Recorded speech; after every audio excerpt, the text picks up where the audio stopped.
ایک گاؤں میں فیضان نام کا ایک جوان کسان رہتا تھا۔ اس کے والد کا انتقال ہوا تو وراثت میں اسے ایک چھوٹا سا کھیت ملا، لیکن وہ زمین بالکل بنجر تھی، نہ فصل اگتی نہ پانی تھا، بس سوکھی مٹی۔ لیکن فیضان نے ہار نہیں مانی۔ ہر روز صبح سورج نکلنے سے پہلے وہ اپنے کندھے پر بیلچا رکھتا اور زمین کو کھودنا شروع کر دیتا۔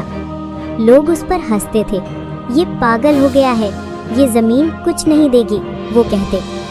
لیکن فیضان کو اپنے والد کا یقین یاد تھا۔ اسے معلوم تھا کہ محنت کبھی رائے گان نہیں جاتی۔ ایک دن جب وہ زمین کھود رہا تھا تو اسے نیچے کچھ سخت سی چیز محسوس ہوئی۔ جب اس نے اور کھودا تو ایک پرانا لکڑی کا صندوق نکلا جو ہلکی سی روشنی دے رہا تھا۔ فیضان کی آنکھوں میں حیرت تھی۔ جب اس نے صندوق کھولا تو اندر تھے سونے کے سکے، زیور اور ایک پرانا نقشہ۔ فیضان نے اس خزانے کو تلاش کر کے نہ صرف اپنی زندگی بدلی بلکہ اپنے گاؤں کی تقدیر بھی بدل دی۔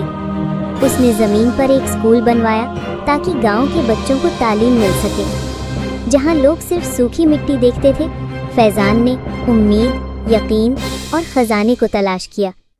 زمین ہو یا زندگی، کبھی کسی چیز کو بیکار مت سمجھو۔